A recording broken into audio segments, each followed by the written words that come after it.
নমস্কার, সকলকে উৎপল শেরওয়ার চ্যানেলে স্বাগত। আজকে আমরা আলোচনা করব ইনফিনিটিভ নিয়ে।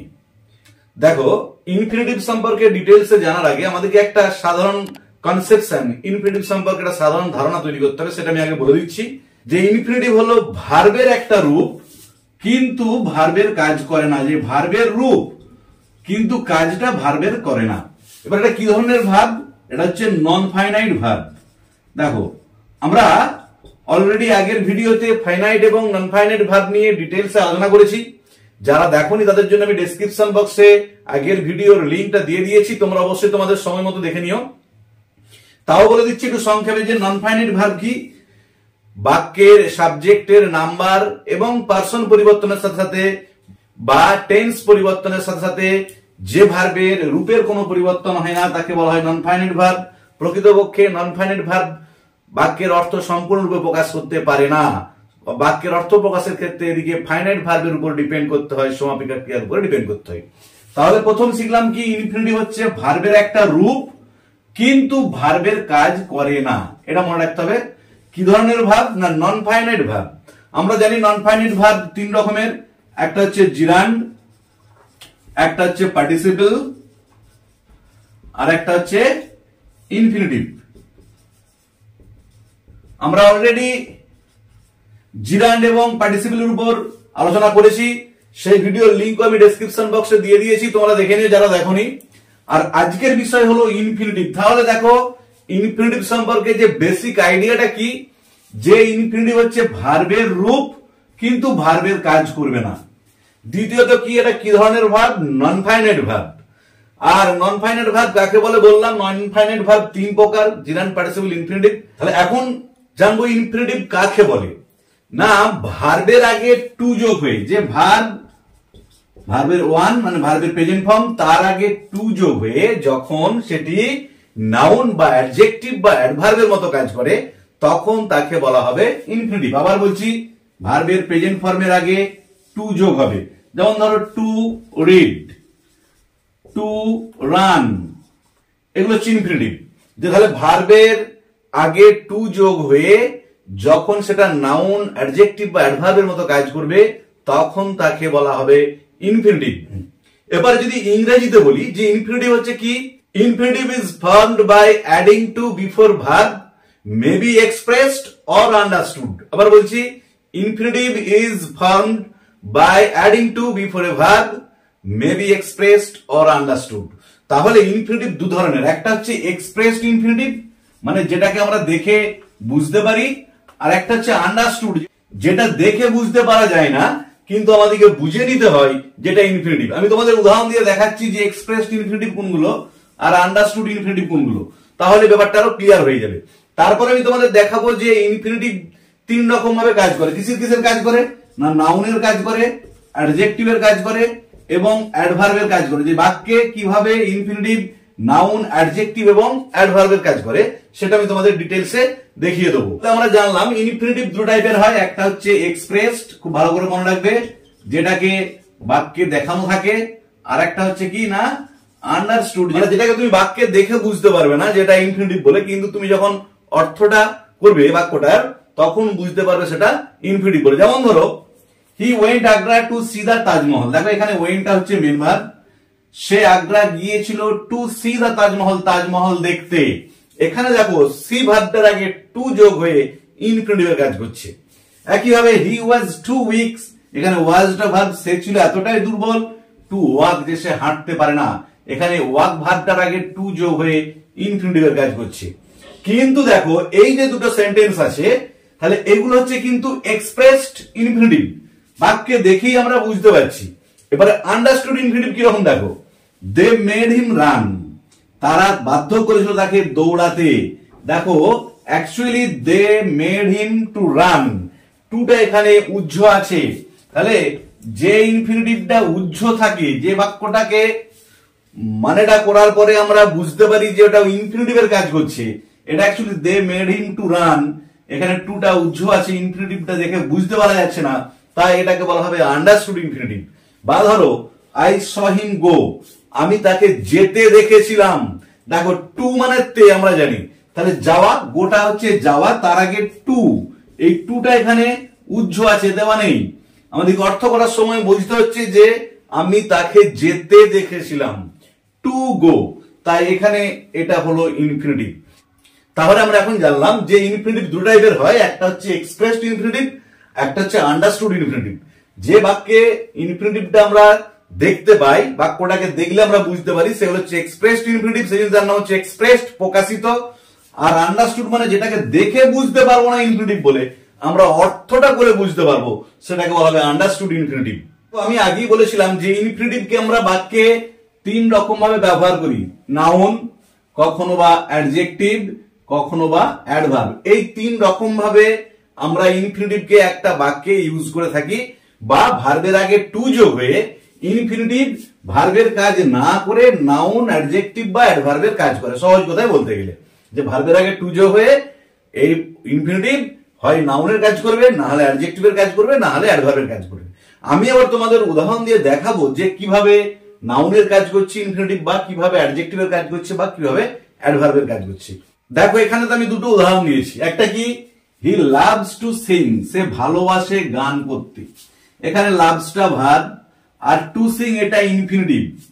সে কি ভালোবাসে? দেখো গান করতে। আমরা জানি কোন বাক্যে যদি ভার্বটাকে কি বা কাকে দিয়ে প্রশ্ন করে যেটা উত্তর হবে সেটা কি হয়, বাক্যের অবজেক্ট হয়। তাহলে এখানেতে এই গান করতেটা কি হিসাবে কাজ করছে, অবজেক্ট হিসাবে কাজ করছে এই বাক্যে, যে সে কি ভালোবাসে, না গান করতে ভালোবাসে। আর অবজেক্ট কোন বাক্যে কোনটা অবজেক্ট হিসেবে ব্যবহার হয়, হয় নাউন বা প্রোনাউন অবজেক্ট হিসেবে ব্যবহৃত হয়। এবার অনেকে বলবে যে জিরান্ড ব্যবহৃত হয়, কিন্তু জিরান্ড মনে রাখবে কিন্তু নাউন হিসেবেই কাজ করে সেক্ষেত্রে। দেখো তাহলে এখানে তো দেখলাম নাউন হিসেবে ব্যবহৃত হয়েছে এবং বাক্যে অবজেক্টের কাজ করছে। দ্বিতীয় বাক্য দেখো, two forgive is a great virtue. এখানে ইজটা হচ্ছে ভার্ব, মাফ করা হলো এক মহৎ গুণ। যে টু ফরগিভ ক্ষমা করা বা মাফ করা, ইজ আ গ্রেট ভার্চু হয় এক মহৎ গুণ। দেখো এখানে টু ফরগিভ মাফ করা, এখানটা কিসের কাজ করছে, সাবজেক্টের কাজ করছে এই বাক্যে।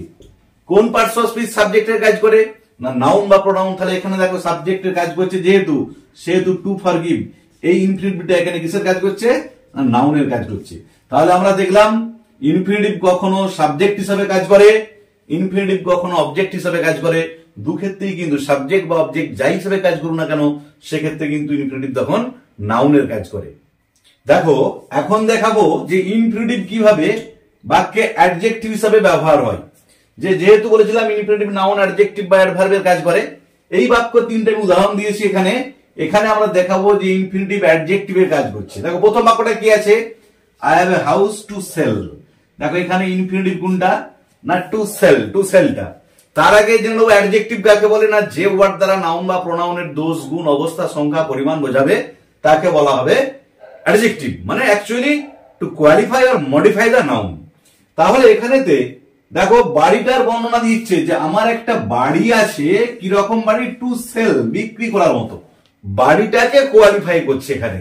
তাহলে এখানে এই টু সেলটা কিসের কাজ করলো, অ্যাডজেক্টিভের। যেহেতু বাড়িটার বর্ণনা দিল যে আমার বাড়িটা হচ্ছে বিক্রি করার জন্য, সেই জন্য এখানে টু সেলটা অ্যাডজেক্টিভের কাজ করছে। পরের বাক্যটা দেখো, here is a chair to sit. এখানে একটা চেয়ার আছে বসার জন্য। দেখো টু সিট এটা ইনফিনিটিভ, আর ইজটা মেন ভার্ব আমরা জানি। এক্ষেত্রেও দেখো এখানে একটা চেয়ার আছে টু সিট, বসার জন্য। এখানে চেয়ারটা ডিসক্রাইব করা হচ্ছে, কিরকম চেয়ার আছে, না টু সিট। তাহলে এখানেতে এই টু সিট এই শব্দগুচ্ছটা চেয়ারটাকে কোয়ালিফাই করছে, তাই টু সিটটা এখানেতে অ্যাডজেক্টিভের কাজ করছে। বা ধরো 3 নম্বর উদাহরণ দেখো, give me some water to drink. আমাকে কিছুটা জল দাও পান করার মতো। এখানেতে টু ড্রিঙ্কটা হলো ইনফিনিটিভ। এখানে জলটার বর্ণনা দিয়েছে, যে জলটাকে কোয়ালিফাই করছে, জলটা কি জন্য দিতে বলা হচ্ছে, না টু ড্রিঙ্ক, পান করার জন্য। তাহলে এখানেতেও এই টু ড্রিঙ্কটা অ্যাডজেক্টিভের কাজ করছে, কারণ জলটা আমি পান করার জন্য চাইছি। এই ওয়াটার নাউনটাকে এখানেতে কোয়ালিফাই করছে বা মডিফাই করছে। তাহলে দেখো তিনটা ক্ষেত্রে এখানেতে হাউসটার বর্ণনা দিচ্ছে, কিরকম বাড়ি আছে, না বিক্রি করার মতো। এটা কিরকম চেয়ার, না বসার জন্য। আর কি জন্য জল চাইছি, না টু ড্রিঙ্ক, পান করার জন্য। তাহলে তিনটা ক্ষেত্রেই দেখো তিনটে নাউনকে এই টু সেল বা টু সিট বা টু ড্রিঙ্ক এই ইনফিনিটিভ গুলো কোয়ালিফাই করছে। তাই আমরা দেখতে পেলাম এই তিনটে বাক্যেতেই ইনফিনিটিভ গুলো অ্যাডজেক্টিভের কাজ করছে। তাহলে ইনফিনিটিভ কি করে নাউন এবং অ্যাডজেক্টিভের মতো বাক্যে ব্যবহৃত হয় তা নিয়ে আলোচনা করলাম। এখন দেখবো ইনফিনিটিভ কিভাবে বাক্যে অ্যাডভার্ব হিসেবে ব্যবহার হয়। দেখো আমি একটা উদাহরণ দিয়েছি, I am sorry to hear this. এখানে ইনফিনিটিভ কোনটা? To hear. তার আগে জানবো অ্যাডভার্ব কাকে বলে। না, যে ওয়ার্ড দ্বারা একটা অ্যাডজেক্টিভকে একটা ভার্বকে বা অন্য আরেকটি অ্যাডভার্বকে কোয়ালিফাই করা হয় বা মডিফাই করা হয় তাকে বলা হয় অ্যাডভার্ব। আবার বলছি, যে ওয়ার্ড দ্বারা একটা অ্যাডজেক্টিভকে একটা ভার্বকে বা অপর একটি অ্যাডভার্বকে মডিফাই করা হয় বা বিশেষিত করা হয় তাকে বলা হয় অ্যাডভার্ব। এখানে দেখো আই এম সরি, আমি দুঃখিত টু হিয়ার দিস, এটা শুনে। তাহলে এই সরি দুঃখিত এই অ্যাডজেক্টিভটাকে মডিফাই করছে কিটা? টু হিয়ার, এই ইনফিনিটিভটা, যে আমি এটা শুনে দুঃখিত। তাহলে এই সরি অ্যাডজেক্টিভটাকে মডিফাই করলো টু হিয়ার ইনফিনিটিভটা, তাই এখানে টু হিয়ারটা কাজ করলো অ্যাডভার্বের। দেখো পরেরটাই, উই ইট টু লিভ, আমরা খাই বাঁচতে। এই যে দেখো এখানেতেও ভার্ব কোনটা? ইট, খাই। আমরা কেন খাই? না, আমরা বাঁচার জন্য খাই, বাঁচতে খাই। তাহলে এখানে ইট ভার্বটাকে দেখো মডিফাই করছে এই টু লিভ ইনফিনিটিভটা, তাই এখানে এটা অ্যাডভার্বের কাজ করলো। আবার বলছি, দেখো বাক্যটার অর্থ হলো উই ইট টু লিভ, আমরা খাই বাঁচতে, যে বাঁচার জন্য আমরা খাই। তাহলে এই টু লিভ ইনফিনিটিভটার দ্বারা ইট ভার্বটাকে মডিফাই করা হলো বা কোয়ালিফাই করা হলো, তাই এখানে টু লিভটা কিসের কাজ করলো? অ্যাডভার্বের। বা ধরো হি ওপেন দ্য বুক, সে বইটা খুলেছিল, টু রিড দ্য স্টোরি। এখানে দেখো টু রিডটা হলো ইনফিনিটিভ, গল্পটা পড়ার জন্য। দেখো এখানেতেও এই টু রিড ইনফিনিটিভটা ওপেনড ভার্বটাকে মডিফাই করছে, যে সে কেন বইটা খুলেছিল? না, টু রিড দ্য স্টোরি, গল্পটা পড়তে। তাহলে এখানেতে এই ওপেনড ভার্বটাকে টু রিড মডিফাই করছে এই ইনফিনিটিভটা, তাই এখানে এটা অ্যাডভার্বের কাজ করলো। তাহলে প্রথম বাক্যে দেখলাম সরি অ্যাডজেক্টিভটাকে মডিফাই করলো টু হিয়ার ইনফিনিটিভটা, দ্বিতীয় বাক্যে ইট ভার্বটাকে মডিফাই করলো টু লিভ ইনফিনিটিভটা, আর 3 নম্বর বাক্যে he open the book to read the story, এখানেতে ওপেনড ভার্বটাকে সে কেন বইটা খুলেছিল? না, গল্পটা পড়তে, টু রিড। এই টু রিড ইনফিনিটিভটা ওপেনড ভার্বটাকে কোয়ালিফাই করলো বা মডিফাই করলো, তাই এখানেতে এই টু রিড ইনফিনিটিভটা ওপেনড ভার্বটাকে মডিফাই করলো, তাই এখানেতে টু রিডটা অ্যাডভার্বের কাজ করলো। তাহলে আমরা এখন দেখলাম একটা বাক্যে ইনফিনিটিভ কিভাবে কখনো নাউনের কাজ করছে, কখনো অ্যাডজেক্টিভের কাজ করছে, কখনো অ্যাডভার্বের কাজ করছে। সেই জন্য যখন ইনফিনিটিভ কাকে বলে আমরা বলবো, তখন বলবো ভার্বের আগে টু যুক্ত হয়ে যখন সেটি নাউন বা অ্যাডজেক্টিভ বা অ্যাডভার্বের কাজ করবে, তখন তাকে বলা হবে ইনফিনিটিভ। এবারে দেখো জিরান্ড কিন্তু নাউনের মতো কাজ করে। তাহলে সেক্ষেত্রে তফাৎটা কি? না, জিরান্ডের আগে টু যোগ হয় না। জিরান্ডের ক্ষেত্রে কি যোগ হয়? ভার্বের সঙ্গে আইএনজি। আমরা আগে দেখেছি, যারা দেখোনি জিরান্ডের উপর ভিডিওটা, তাদেরকে ডেসক্রিপশন বক্সে আমি লিংক দিয়ে দিয়েছি, অবশ্যই তোমরা দেখে নিও। তাহলে যখন ভার্বের সঙ্গে আইএনজি হয় তখন জিরান্ড, কিন্তু এখানে ভার্বের আগে টু যোগ হবে। আবার পার্টিসিপেলটা কিসের কাজ করে? অ্যাডজেক্টিভের কাজ করে, কিন্তু সেখানে তো ভার্বের আগে টু যোগ হয় না। সেখানে প্রেজেন্ট পার্টিসিপেলের সময় ভার্বের সঙ্গে আইএনজি যোগ হয়, পাস্ট পার্টিসিপেলের সঙ্গে ভার্বের সঙ্গে ইডি, ইএন বা ভি3 ফর্মটা বসে, আর পারফেক্ট পার্টিসিপেলের সময় হ্যাভিং এবং ভি3 ফর্ম বসে। তাহলে এইভাবে আমরা তফাৎ করতে পারবো একটা বাক্যে কোনটা ইনফিনিটিভ, কোনটা জিরান্ড, কোনটা পার্টিসিপেল। দেখো এখন আমরা আলোচনা করব স্প্লিট ইনফিনিটিভ নিয়ে। আমরা অনেকেই হয়তো স্প্লিট ইনফিনিটিভ কি এই জিনিসটা জানি না, কিন্তু আমরা আমাদের অজান্তেই স্প্লিট ইনফিনিটিভ ব্যবহার করে ফেলি, যদিও গ্রামাটিক্যালি সেটাকে অ্যাভয়েড করে যাওয়াই ভালো। মানে স্প্লিট ইনফিনিটিভ যেখানে সেখানে ব্যবহার করা উচিত নয়। তাহলে প্রথমে কি জানবো স্প্লিট ইনফিনিটিভ কি? দেখো ইনফিনিটিভ কি? ভার্বের আগে টু যোগ, মানে ভার্বের ওয়ান ফর্ম প্রেজেন্ট ফর্মের আগে টু যোগ হয়ে সমান কি হয়? ইনফিনিটিভ। তাই এটা আমরা জানি যে ভার্বের আগে টু যোগ হয়ে ইনফিনিটিভ হয়। তাহলে স্প্লিট ইনফিনিটিভ কি? যখন ইনফিনিটিভের টু এবং ভার্বের মধ্যে অন্য ওয়ার্ড বসে ইনফিনিটিভটাকে পৃথক করা হয়, তখন সেটাকে বলা হয় স্প্লিট ইনফিনিটিভ। আবার বলছি, যখন এই যে টু প্লাস ভার্ব ওয়ান সমান ইনফিনিটিভ, যখন এই ইনফিনিটিভের টুটা এবং ভার্বের মধ্যে অন্য একটা নতুন ওয়ার্ড বসে, এই জায়গাটাতে একটা নতুন ওয়ার্ড বসে, যখন ইনফিনিটিভটাকে আমরা স্প্লিট করবো, দুভাগে ভাগ করে দেবো বা পৃথক করে দেবো, সেটাকে বলা হবে স্প্লিট ইনফিনিটিভ। দেখো আমি তোমাদের একটা দুটো স্প্লিট ইনফিনিটিভের উদাহরণ দিচ্ছি। যেমন ধরো, I request you to kindly help me. দেখো এই বাক্যটা দেখো, আই রিকোয়েস্ট ইউ, রিকোয়েস্টটা ভার্ব, আমি আপনাকে অনুরোধ করছি বা তোমাকে অনুরোধ করছি, টু কাইন্ডলি হেল্প, ভালো করে খেয়াল করো, এখানে টু আর হেল্প এই দুটো হচ্ছে ইনফিনিটিভ। এর মধ্যে এই কাইন্ডলি ওয়ার্ডটা ব্যবহার হয়ে কি হয়েছে, ইনফিনিটিভটাকে পৃথক করা হয়েছে, তাই এটাকে বলা হচ্ছে স্প্লিট ইনফিনিটিভ। বা ধরো, help me two quickly reach home.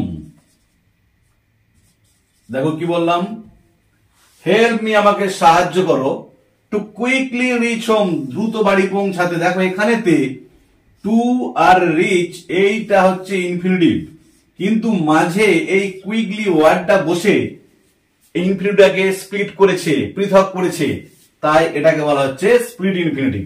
তাহলে আজকের ভিডিওতে আমরা ইনফিনিটিভ কাকে বলে জানলাম, যে ইনফিনিটিভ হচ্ছে ভার্বের আগে টু যোগ হয়ে যখন সেই শব্দগুচ্ছটা নাউন বা অ্যাডজেক্টিভ বা অ্যাডভার্বের মতো কাজ করে তখন তাকে বলা হবে ইনফিনিটিভ।